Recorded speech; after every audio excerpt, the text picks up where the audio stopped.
ini tidak begitu urgent, tidak begitu urgent.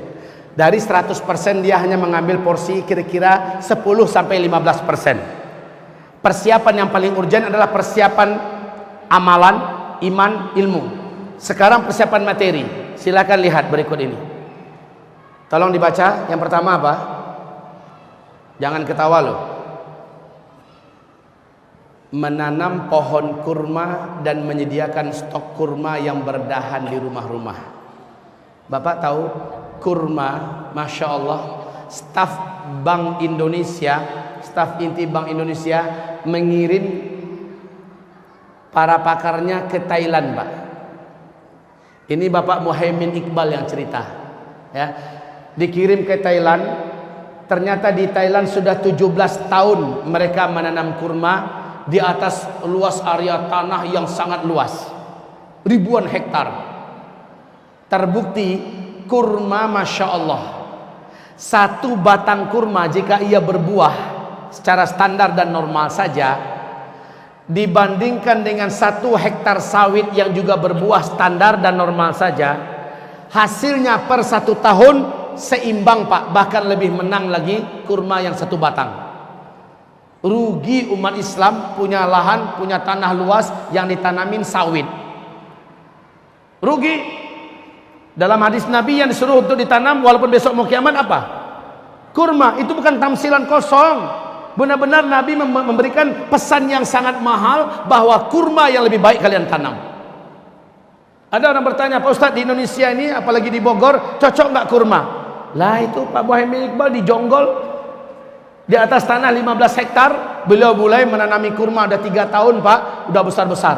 Dan kurma itu kurma yang jenis bibit dari betinanya. Kalau yang ditanam nggak tahu jenis kelaminnya betina atau jantan, dia tumbuh tapi nggak berbuah. Jadi ada ilmunya memang. 1 bibit jantan cukup untuk dikelilingi oleh 20 bibit betina. Jadi itu, Pak, berbuah itu semua. Insyaallah taala. Pohon kurma aja poligami. Tapi nggak ada hubungan. Kita lanjut. Baik kaum muslimin yang kami muliakan, lihat, Allahu Akbar, perhatikan, Masya Allah. Kenapa pohon kurma? Pohon kurma dia menghidupkan tanah dan bisa menahan air di dalam tanah. Sementara sawit mematikan tanah dan memusnahkan air. Bertolak belakang, Pak.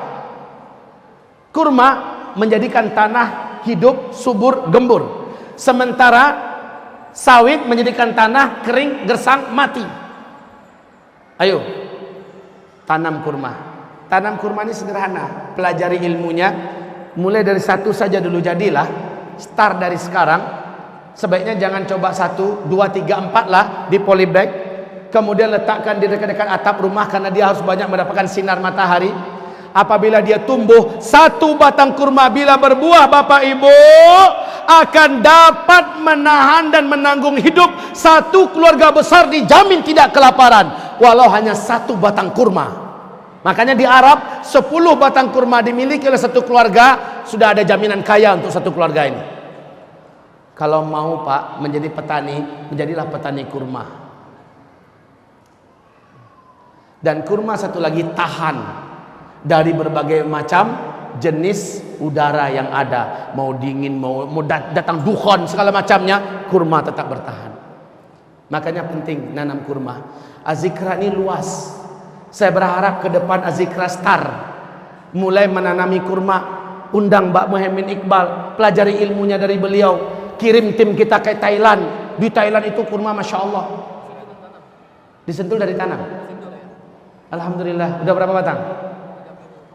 30 batang. Calon kaya. Siapa yang nanam kurma, kita doakan jadi, tentu dengan ilmunya ya. Azikra. Saya lihat Azikra ini persiapan akhir zamannya sudah cukup untuk menjadi rujukan untuk sementara ini. Kita berharap ke depan Azikra jadi contoh yang sempurna. Amin. Kita lanjutkan. Jadi tanam kurma, Pak, tanam kurma. Tanam kurma. Yang punya sawit-sawit, akhiri nasib sawit itu, karena nasib sawit juga nggak jelas sekarang. Betul? Harga sawit gonjang-ganjing, Pak, suka hati orang Cina saja. Maka sekarang kita menentukan kurma, tanam kurma. Membuat sumur-sumur manual di rumah. Ini persiapan fisik loh, persiapan materi. Kenapa saya katakan karena kalau ketika meteor jatuh yang mengantarkan air melalui pam-pam kelangsi pipa-pipa ke rumah itu teknologi enggak? Ketika teknologi musnah, nyampe nya air ke rumah. Kita perlu sumur, Pak, sumur manual. Dan sumur manual ini enggak ada ruginya dipersiapkan sekarang. Ketika air macet, mati segala macamnya, tetap kita memerlukan sumur. Apalagi teknologi musnah, kita sudah punya sumur, sudah punya sumber mata air sendiri. Sekali lagi, apa yang akan saya uraikan nanti tentang persiapan dan amalan akhir zaman, tidak ada yang melenceng dari sunnah, tidak ada yang melenceng dari roh syariat Islam, tidak ada yang keluar daripada akal sehat. Seluruhnya bermanfaat sesuai dengan ruh syariat dan seluruhnya berguna. Walaupun belum terjadi, tetap berguna. Contoh berikutnya, sumur-sumur manual. Coba yang dulu punya sumur dan ditimbun, hidupkan kembali. Hidupkan kembali. Lanjut.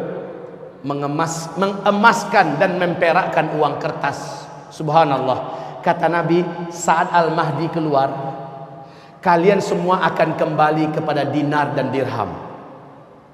Dan kalian akan melihat uang-uang kertas kalian menjadi kertas-kertas mainan yang dipermainkan oleh anak-anak di pinggir-pinggir jalan. Subhanallah. Padahal Bapak Ibu tahu, Nabi mana pernah tahu ada uang kertas. Uang kertas baru ada 2,5 abad ini baru. Tapi Nabi mengatakan uang kalian nanti akan kembali kepada dinar dan dirham. Dinar itu emas, Pak. Dirham itu adalah perak. Ini mata uang manusia beribu-ribu tahun dulu. Lalu dengan tipuan dan kejahatan makar Zionis Israel, kerjasama dengan kelompok-kelompok gangster yang ada di Amerika sana, Bapak Ibu, dibuatlah mata uang palsu berupa uang kertas yang sekarang berupa dolar, berupa euro dan lain-lainnya. Itu kertas. Mereka tahu tak lama lagi uang kertas tidak akan berguna, tidak akan berlaku. Makanya sekarang kaum muslimin mereka kemaruk mengumpulkan emas di mana-mana. Emas kita termasuk emas terbaik dan terbesar di dunia. Di mana, Pak? Freeport. Mereka yang garap, penjahat-penjahat itu yang garap sekarang. Orang Indonesia biar miskin, mampus kalian. Ini nasib kita, terjajah di negeri sendiri, Pak. Baik kaum muslimin yang kami muliakan, kenapa mereka berlomba-lomba memperbanyak emas di gudang-gudang mereka di Amerika sana, di Eropa sana, di Israel sana? Mereka tahu mata uang sebentar lagi akan kembali kepada dinar dan dirham, akan kembali kepada emas dan perak. Kalau Bapak punya, jangan simpan lagi uang-uangnya di bank. Beransur-ansur jadikan dinar, beransur-ansur alihkan kepada dirham. Toh kapan-kapan lagi Bapak perlu uang, terdesak uang, bisa ditukar nggak? Bisa.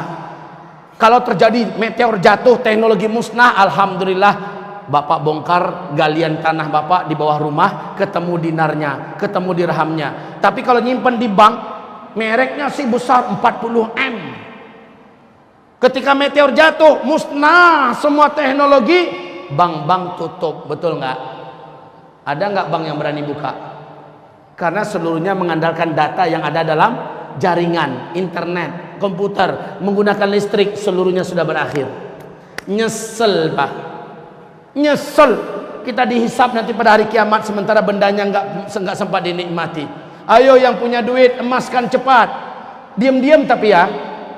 Jangan sampai mulai didinar dirhamkan, mulai diumumkan, aku udah mulai. Kalau buat kayak gitu, insya Allah dirampok. Diam-diam saja, cukup suami istri yang tahu, simpen. Nanti kalau apa-apa, terjadi apa-apa, kita sudah punya stok. Tapi yang sebaik-baiknya menyimpan, Pak, simpan pada Allah. Titipkan pada Allah, bilangin kepada Allah, ya Rabb, hamba tabungkan kepada Engkau. Jika tiba waktunya emergency, ya Rabb, hamba mohon ganti cash ya Allah ya. Pasti Allah akan ganti cash. Berimanlah dengan hal ini, Pak. Titipkan pada Allah, ini lebih bagus daripada simpan di bank, disimpan di rumah, ya ternyata datang banjir, gempa besar, rumah tenggelam, habis. Simpan pada Allah, aman. Oke? Emaskan dan perakkan. Ini bagi yang punya duit berlebih tentunya ya. Ceritanya untuk yang punya uang-uang simpanan di bank, stop. Sebaiknya bayar utang-utang semua. Lanjut, mempersiapkan alat-alat penting kehidupan yang serba manual. Kompor yang menggunakan sumbu, ya, yang 12 sumbu itu pakai minyak tanah. Itu perlu Pak, di zaman-zaman manual akan kembali, ya. Korek api, lilin, minyak tanah, lampu badai dan lain-lainnya, siapkan semua. Saat-saat semua teknologi musnah, kita sudah ada. Toh kalaupun nggak usah nunggu musnah Pak, tetap berguna nggak kompor kayak gitu? Tetap berguna nggak? Lilin tetap berguna nggak? Minyak tanah tetap berguna nggak? Jadi apapun yang kita siapkan ini, nggak pun nunggu sampai meteor jatuh, ini tetap bisa dimanfaatkan. Lanjut, menyiapkan alat-alat survival yang manual. Nah, ini alhamdulillah Bapak yang tinggal di Jabodetabek paling mudah mendapatkan benda-benda survival ini dengan harga murah Pak. Kami yang kasihan di daerah di Sumatera Barat. Saya tinggal di Payakumbuh, Sumatera Barat. Susah mendapatkan barang-barang survival Pak, harus ke Jakarta. Lah Bapak tinggal di sini, bertahap secara pasti Bapak ansur-ansur barang-barang survival apa yang harus standby di rumah kita. Kalau terjadi hari-hari sulit, kita sudah punya perangkatnya. Ya, Bapak Ibu. Kemudian masker dan kacamata renang. Cari masker terbaik. Masker itu kan sebelum terjadi apa-apa, dukhon itu kan sangat tebal Pak ya. Kita perlu masker. Nah sebelum dukhon pun hari-hari sedang bawa motor tak perlu masker. Carilah masker-masker terbaik. Kacamata renang untuk berenang bisa dipakai sehari-hari, tapi cari kacamata renang terbaik supaya apa? Terjadi dukhon, memedihkan mata, kita dapat melindungi mata kita. Juga tidak ada ruginya mempersiapkan masker serta kacamata renang. Kemudian memiliki alat-alat bela diri manual seperti samurai, pedang, double stick, baju anti senjata tajam dan lain-lain. Tentu saja bukan hanya memiliki yang penting, tetapi juga menguasai cara memainkan benda-benda macam ini. Saya tadi dapat ini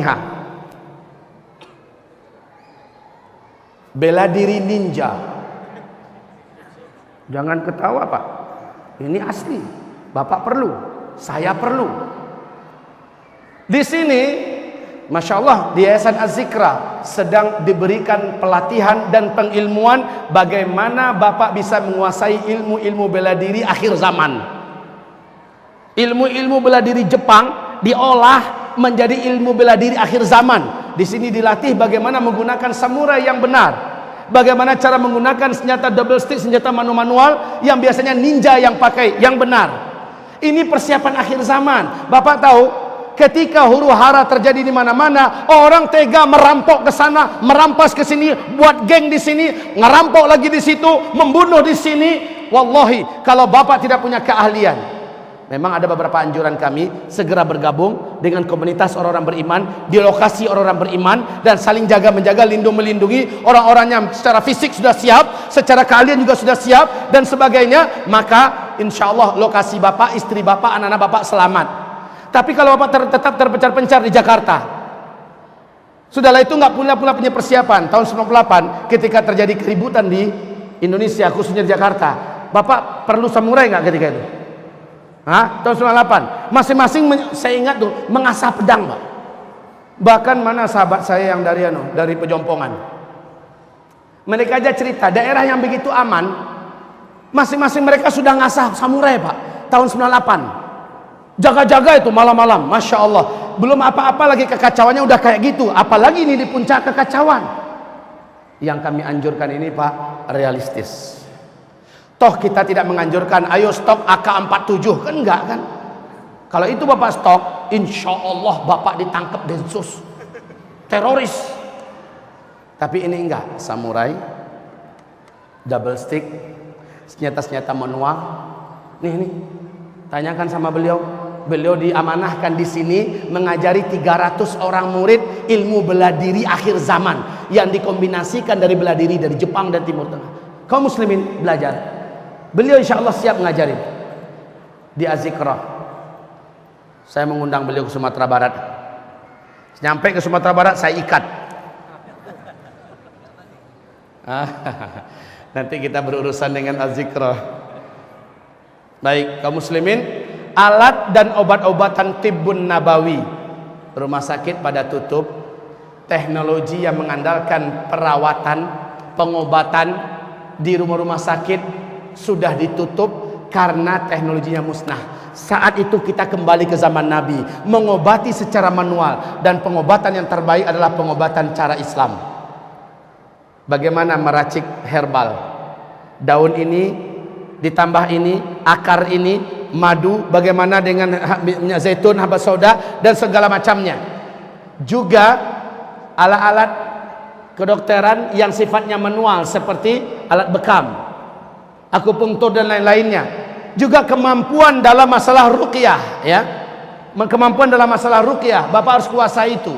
Karena ruqyah bukan hanya mampu mengobati penyakit yang sifatnya medis, penyakit yang sifatnya non medis.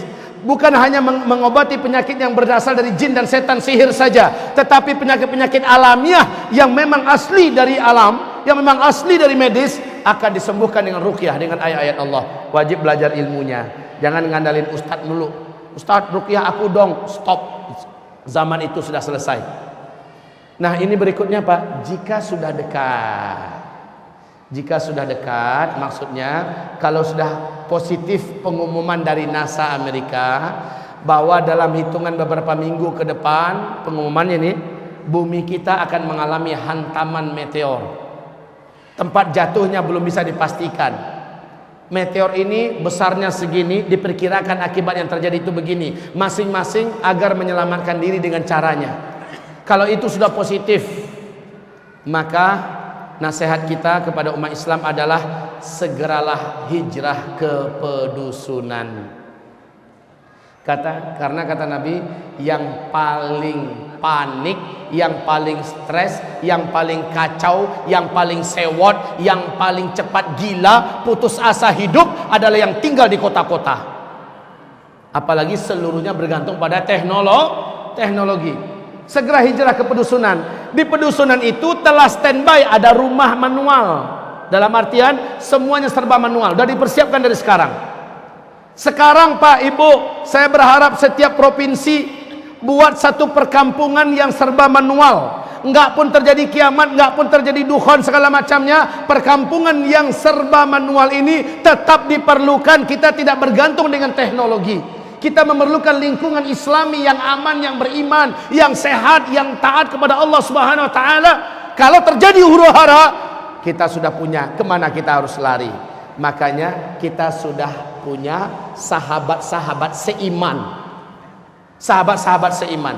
Saya ingat beberapa tahun yang lalu, Ustadz Arifin Ilham hafizahullah, beliau berkata kepada saya, dengan tawaduknya beliau berkata, "Bang Zul," beliau panggil saya Bang Zul, minder saya Pak.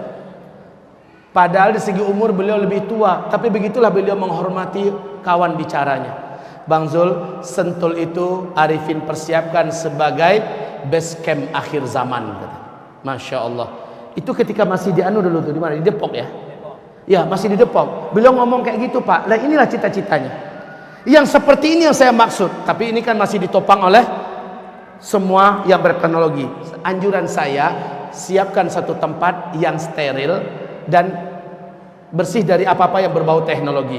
Sumurnya sumur manual, listriknya pencahayaan khusus yang terbuat dari kayak zaman dulu Pak. Dan juga rumah itu menyediakan satu stok kuda yang terlatih, ya, sehingga ketika kita kembali ke sana kita sudah punya satu kuda. Itulah kendaraan kita. Kemudian rumahnya dikelilingi oleh batang-batang kurma. Ini dipersiapkan. Hal ini kami persiapkan sekarang di Sumatera Barat. Di Jawa Barat, di mana dipersiapkan? Salah satunya di sini. Saya berharap setiap provinsi hendaknya ada tokoh-tokoh dan ulama dengan pikiran ini membangun sebuah perkampungan yang beriman, perkampungan yang aman, dan perkampungan yang steril dari hal-hal yang sifatnya teknologi. Itu baru dihuni ketika sudah positif petaka ini terjadi. Sebelum positif, jadikan saja itu tempat wisata, nggak ada masalah, wisata rohani. Tapi setelah positif, kita tahu kita sudah punya rumah di sana, kita sudah punya sawit yang sudah mulai besar, kita sudah punya kuda di sana, masya Allah. Dan dari sekarang kaum muslimin yang kami muliakan, nah ini bentuk kawasan hijrah orang-orang beriman. Kalau kami sebut dengan destinasi hijrah akhir zaman Sumatera Barat, ya, yang ada di tempat kami di sana. Kemudian ini kalau sudah dekat, sudah positif ya, jual aset-aset dan barang-barang berteknologi yang ada, jual pada orang-orang yang tidak percaya dan orang-orang yang tidak beriman. Kalau mobil kita harganya 600 juta, jual dengan 400 juta biar cepat terjual, nggak apa-apa Pak. Untuk berapa minggu lagi jatuh meteor kok. Setelah meteor jatuh nggak ada gunanya semua teknologi. Lalu uang yang kita dapat bisa disiapkan pembelian senjata untuk ke hijrahnya kita dan orang-orang beriman dan segala macamnya. Kaum muslimin yang kami muliakan, ini nanti ketika udah positif, jangan sekarang ya. Kalau sekarang nih membuat saya jadi masalah. Setelah dengarkan pengajian Ustaz Zul, banyak orang-orang di kota lari ke desa-desa, dusun-dusun, menjual aset-asetnya semua. Akhirnya saya dituntut oleh para ulama, dituntut oleh para tokoh-tokoh masyarakat membuat gaduh di Indonesia. Enggak, saya menganjurkan ini nanti, tapi persiapannya sekarang. Paham? Paham Bapak Ibu? Persiapannya sekarang. Enggak seberapa kok itu. Belilah tanah kaplingan 500 meter untuk satu orang, buatlah rumah manual. Paling-paling hanya 70, 75, 100 juta buat rumahnya. Dengan tanahnya anggaplah 150 selesai. Kita sudah punya cadangan satu tempat yang positif. Dan pastikan orang yang akan tinggal hanyalah orang-orang yang beriman, yang punya karakter mengerti dengan akhir zaman. Nah, ini persiapan fisik dan keahlian. Secara cepat saja, Masya Allah waktu kita sudah hampir habis. Jangan gemuk. Kalau gemuk tuh Pak susah, berat segala-galanya. Kalaupun terpaksa gemuk dan nggak mungkin lagi untuk kurus, dah takdirnya seperti itu. Upayakan berjantung sehat, rajinlah treadmill, rajinlah jalan, kuat lari dan mendaki. Berikutnya, ahli dengan ilmu dan practical survival. Mesti. Selanjutnya, mahir memanah dan berkuda. Mahir memanah dan berkuda. Mahir memanah dan berkuda.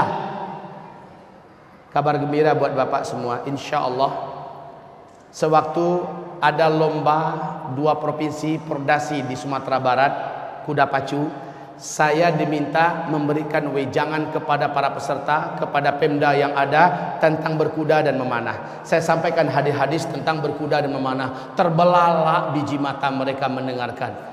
Kagum mereka, baru seumur hidup mereka dengarkan hadis-hadis tentang berkuda dan memanah. Nah, kaum muslimin, kabar gembira, Pulau Mas selama ini kan menjadi pusat Pordasi Indonesia nasional, ya kan? Kedepan Pulau Mas akan dirubah menjadi equestrian, khusus kuda jumping, kuda lompat, kuda yang akan membelah hutan, kuda yang akan menyeberangi sungai. Latihannya di Pulau Mas. Dan inilah kuda akhir zaman yang kita perlukan. Bukan kuda-kuda pacu begitu. Kalau kuda pacu, kemampuan kuda cuma lurus saja. Kalau kuda yang kita perlukan adalah kuda yang sigap, yang tidak takut dengan medan, yang mengerti dengan bahasa tubuh, tahu instruksi. Kuda seperti ini yang perlu kita latihan, Pak. Beda antara seorang joki dengan rider. Kita berusaha menjadi seorang rider, jangan hanya menjadi seorang joki. Rider menempuh segala macam medan bersama kuda. Kuda seperti ganti kaki bagi dia. Kita akan kembali. Toh berkuda dan memanah juga sunnah, ya kan? Nggak perlu nunggu akhir zaman. Memanah dan berkuda juga adalah sunnah. Saya dengar kabar di sini sudah mulai ada latihan memanah, ada latihan berkuda. Alhamdulillah. Orang di Eropa sampai sekarang ini seperti yang saya katakan tadi, Pak, udah berlomba-lomba memperbanyak para pemuda yang mahir menunggang kuda dan memanah sambil lari kudanya. Mereka sudah latihan, puluhan ribu pemuda dilatih berpedang sekarang ini di sana, Pak. Mereka yakin sebentar lagi dunia akan kembali kepada serba manual. Bapak perlu juga latihan, tapi dengan legal.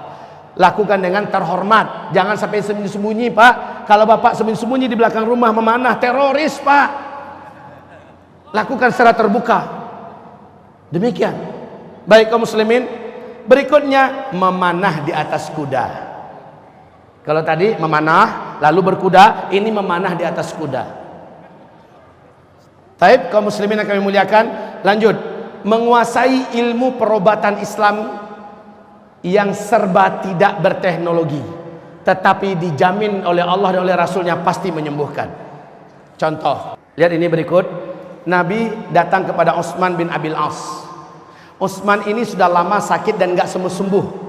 Nabi bertanya kepadanya, apa penyakitmu? Ya Rasulullah, bla bla bla bla, kayaknya udah susah untuk sembuh.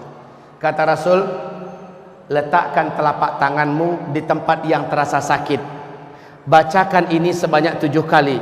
Bismillah, Bismillah, Bismillah. A'udzu bi'izzatillah wa qudratihi wa sultanihi min syarri ma ajid wa wahadir. Baca 7 kali kata Rasulullah. Allah akan sembuhkan kamu. Lalu Utsman bin Abil As mengamalkan itu dan dia benar-benar sembuh. Apa katanya? Sejak hari itu saya ajarkan orang-orang terdekat saya bagaimana cara merawat penyakit hanya dengan telapak tangan dan bacaan. Nah, itu ada di sini Pak, di zikir akhir zaman. Bagaimana cara kita mampu menyembuhkan berbagai macam penyakit dengan cara-cara pengobatan Islam yang tidak menggunakan teknologi. Selanjutnya, menjauhi makanan-makanan dan minuman beralkohol dan apapun yang instan. Dalam buku yang ditulis oleh Wisnu Sasongko, bukunya berjudul Armageddon, dijelaskan para pakar-pakar dan ahli-ahli fisika, kimia, biologi menjelaskan dampak minuman dan makanan beralkohol, Pak. Ternyata dampaknya sangat fatal ketika dukhon terjadi. Orang-orang macam inilah mengalami perubahan bentuk. Dan sengaja Yahudi memperbanyak di muka bumi ini jenis-jenis makanan seperti itu. Saya umumkan kepada Bapak, jangan ada yang tersinggung. Contoh Danone Aqua.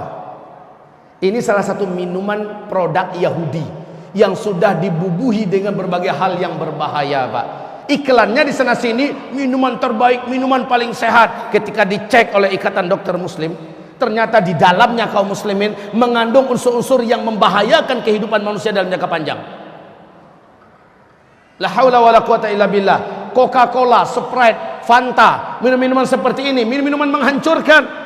Tolong dong dibaca buku yang ditulis oleh Jerry DeGray, Deadly Mist, kematian misterius. Beliau memaparkan kejahatan dunia internasional yang dilatar belakangi oleh Yahudi melalui makanan, minuman, hancurkan manusia, dan melalui obat-obatan yang disebarkan, luaskan di seluruh rumah sakit seluruh dunia. La haula wala quwata illa billah. Kembalilah kepada fitrah, tuan-tuan. Kembalilah kepada fitrah, puan-puan, bapak-bapak, ibu-ibu. Kembalilah kepada fitrah, obat-obat herbal. Upayakan kembali kepada sunnah. Kembalilah kepada sunnah pola hidup, cara makan. Kembalilah pada sunnah agar kita tidak mudah sakit. Allahumma sholli ala Muhammad. Jangan mengkonsumsi obat-obatan haram atau berkimia. Terus biasakan mengkonsumsi makanan-makanan sunnah dan herbal islami. Stop bermaksiat. Ini bukan zaman meneruskan amal salah. Ini zamannya berlomba memperbanyak amal saleh. Stop bermaksiat, makan riba, khalas. Tutup pintu riba, khalas. Jangan lagi perbanyak hutang ke bank sehingga kita dililit oleh riba. Selesaikan itu dengan, walaupun menjual aset yang ada, bebaskan diri dari riba. Stop dari menyogok dan disogok. Jangan lagi berkhianat di kantor-kantor. Stop menyogok. Sekali lagi saya katakan, jangan mau disogok. Dan juga berlaku amanahlah. Jangan berzina, zina mata, zina telinga, zina mulut. La haula wala quwata illa billahil aliyil azim. Persiapan ruhiyah dan amalan. Nah, berikut ini salat 5 waktu berjamaah di masjid. Ini sisi-sisi penting, Pak. Salat 5 waktu berjamaah, apa kata Nabi? Umatku mayoritas di akhir zaman akan menjadi munafik haqqan. Di akhir zaman umatku akan menjadi munafik haqqan. Rasul bersabda, siapa yang menjaga salat 5 waktunya berjamaah di masjid selama 40 hari 40 malam tanpa ketinggalan takbiratul ihram bersama dengan imam, dijamin dia akan bebas dari 2 hal. 1, dia akan lepas dan bebas dari kemunafikan seumur hidup sampai dia mati. Allahu Akbar. Dijamin tidak akan pernah menjadi munafik. Yang kedua, kata Rasulullah, dijamin dia akan bebas dari api neraka Allah pada hari kiamat. Salat 5 waktu berjamaah di masjid 40 hari 40 malam, dan dia tidak pernah ketinggalan takbiratul ihram bersama imam. Mulai takbir yang pertama, Allahu Akbar, dia sudah ikut bergabung, Allahu Akbar. 40 hari 40 malam. Ustaz, kalau setelah itu kami buat bagaimana? Maksudnya kalau setelah itu kami tinggalkan sholat, tidak akan terjadi, Pak. Allah masukkan rasa cinta ke dalam dada bapak-bapak sholat berjamaah ke masjid. Bapak akan merasa sangat kehilangan dan rugi besar kalau sempat tertinggal sholat. Tidak akan terjadi, Bapak akan melalaikan sholat. Asal 40 hari 40 malam itu Bapak penuhi. Sholat 5 waktu berjamaah di masjid. Kajian saya pagi tadi, subuh tadi di Masjid Al Munawwarah, ya, tempat Abah Raud. Ini uraian tentang ciri khas para sahabat, amalan inti mereka sholat berjamaah di masjid. Kejarkan ini. Tiang hidup, tiang agama adalah pada sholat. Setelah dengarkan uraian ini, siapapun bapak dimanapun berada, ibu-ibu, suruh agar para suaminya pergi ke masjid 5 waktu.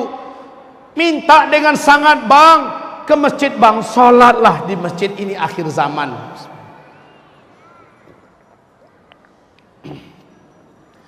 Lanjut. Ini dia yang saya maksudkan tadi.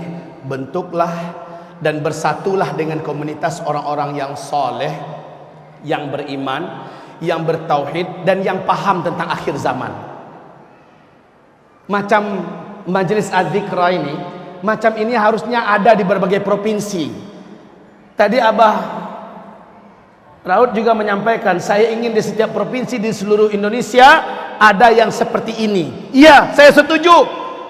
Berkumpullah orang-orang beriman, supaya komunitas ini Pak nggak mudah ditembus oleh para penjahat, nggak mudah dijagal oleh para perampok dan sebagainya. Terus istiqomah dengan amalan-amalan sunnah yang paling besar pahalanya. Istiqomah seperti apa? Salat sunat-sunat rawatib qabliyah, ba'diyah, tahajud, duha, salat sunat syuruk, puasa sunat ke Senin Kamis, puasa Daud, puasa Bid, dan lain-lain.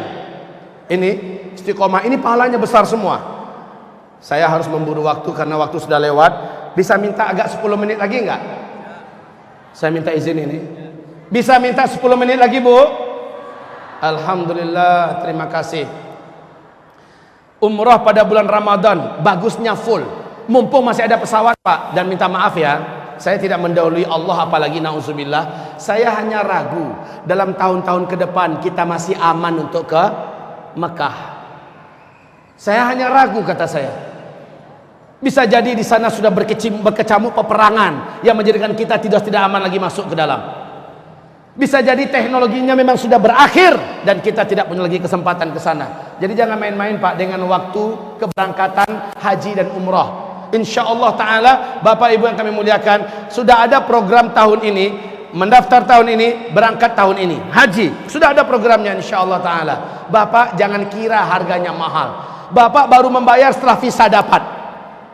Bisa berangkat tahun ini. Allah, paling berapalah? $15.000. Bapak sudah bisa berangkat dengan fasilitas yang sangat bagus. Bisa insyaallah taala. Baik Bapak Ibu, umroh juga begitu. Ini bulan Ramadan dah dekat. Targetkan kalau bisa etikafnya di sana. Nggak bisa di sana, di sini. Di sini. Insyaallah ya.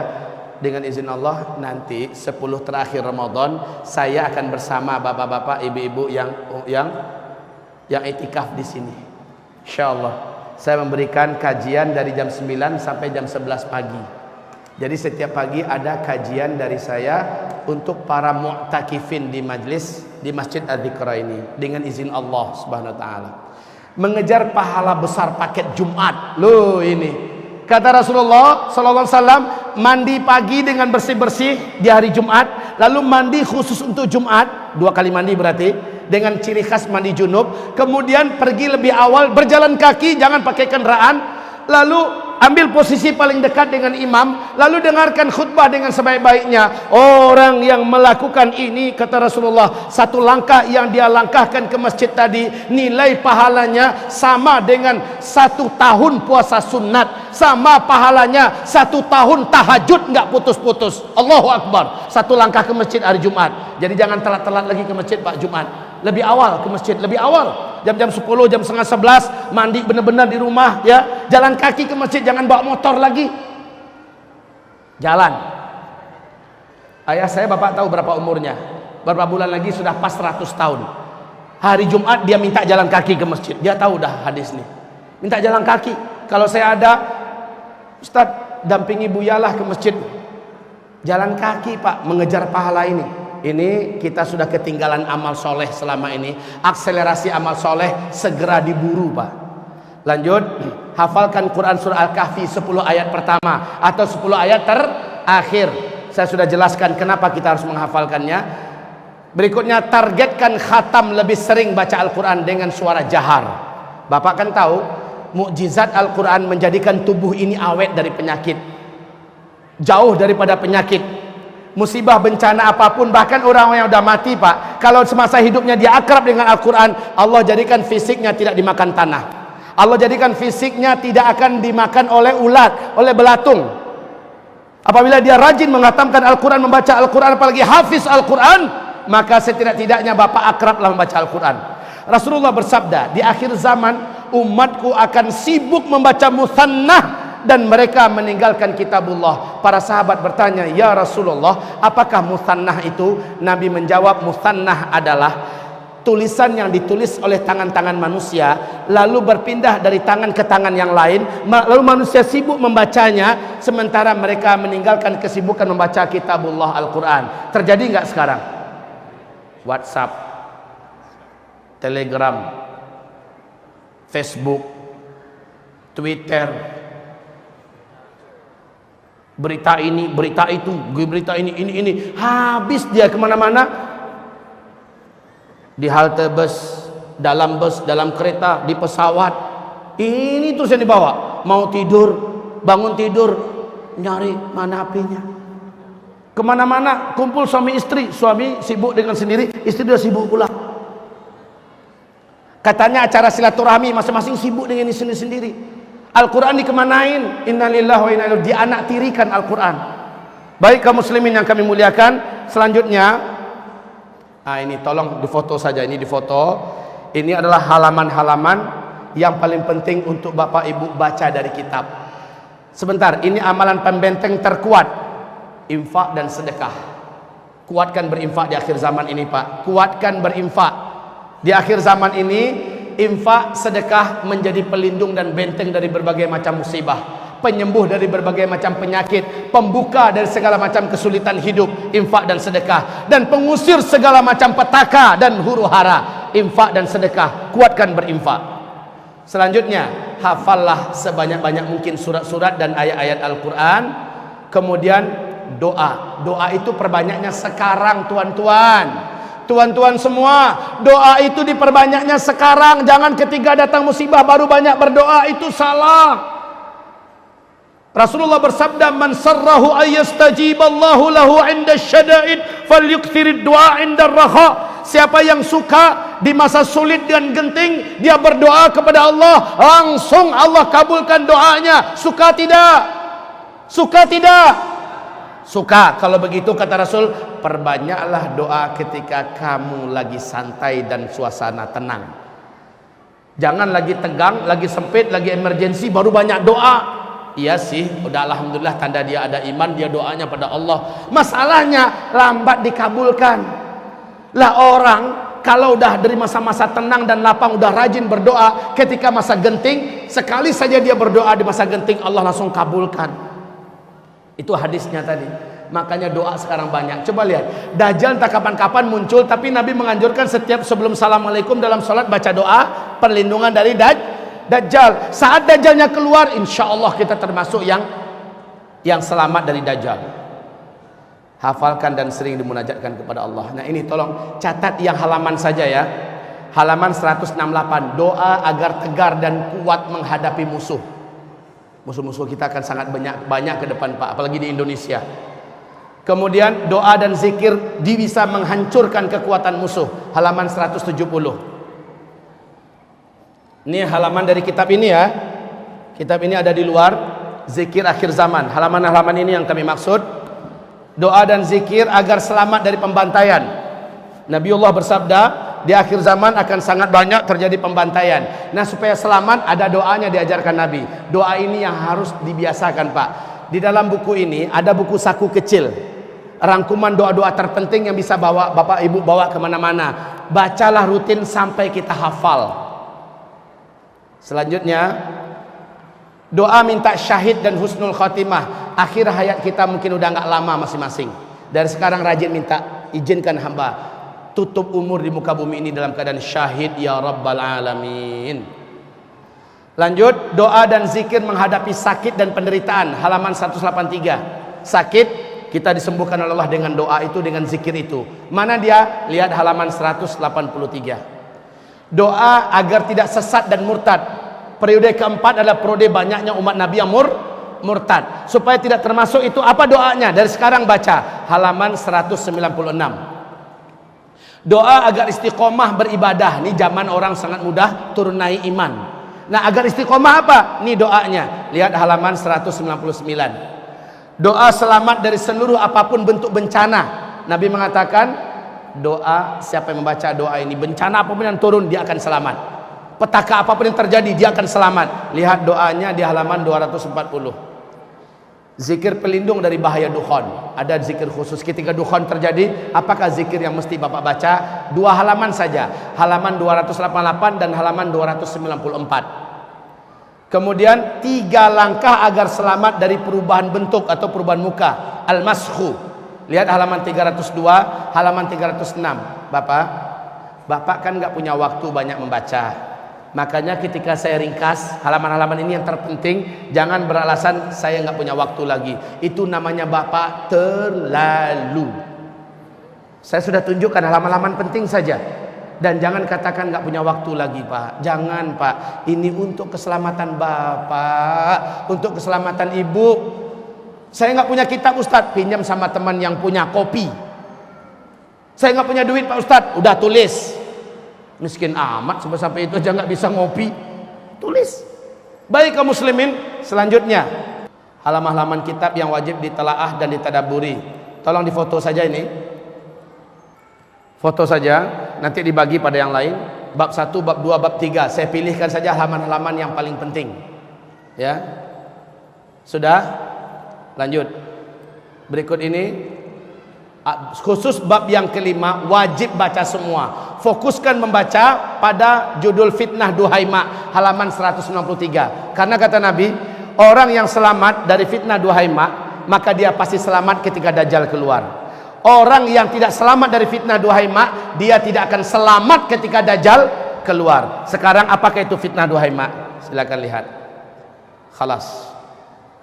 Demikian saja, mudah-mudahan Bapak Ibu lebih kuat lagi ke depannya berinfak dan bersedekah, beramal soleh, beramal soleh. Pesan saya, jangan stopkan ilmu ini pada Bapak, sampaikan pada yang belum tahu. Sampaikan pada yang belum tahu. Dalil-dalil yang disampaikan ada di kitab, tolong dibaca. Bicaralah dengan ilmu, bicaralah dengan dalil. Yang salah tetap ada, maka ketika saya mengetahui itu salah, saya akan sampaikan dan umumkan. Yang benar hanyalah dari Allah dan dari Rasulnya, dan Allah dan Rasulnya terlepas dan berlepas diri dari kesalahan yang dibuat oleh hamba-hambanya semacam saya. Tegur dan nasihat dari para alim ulama, para tokoh-tokoh masyarakat kita sangat saya nanti-nantikan. Mari kita baca surat Wal Asri. A'udzu billahi minasyaitonir rajim. Bismillahirrahmanirrahim. Wal 'asr innal insana lafi khusr إلا الذين آمنوا وعملوا الصالحات وتواصوا بالحق وتواصوا بالصبر اللهم ارحمنا بالقرآن. Kaum muslimin, kita tutup dengan doa kafaratul majlis. Siapa yang membaca ini, kata Rasulullah, sebelum ia berdiri dari tempat duduknya masing-masing, Allah akan menggugurkan dosa-dosa kecil yang ia perbuat sebelum itu. Mari kita baca. Subhanakallahumma wa bihamdika asyhadu an la ilaha illa anta astaghfiruka wa atubu ilaik. Wabillahi taufiq wal hidayah. Kita berjumpa pula di bulan Ramadan 10 hari terakhir insyaallah. Mari itikaf. Kita itikaf bersama-sama di sini. Semoga yang itikaf tahun ini bisa jadi adalah itikaf terakhirnya dalam hidupnya. Kalau ada rezeki, itikaflah di tanah suci. Kalau ada rezeki, pergilah ke tanah suci. Assalamualaikum warahmatullahi wabarakatuh.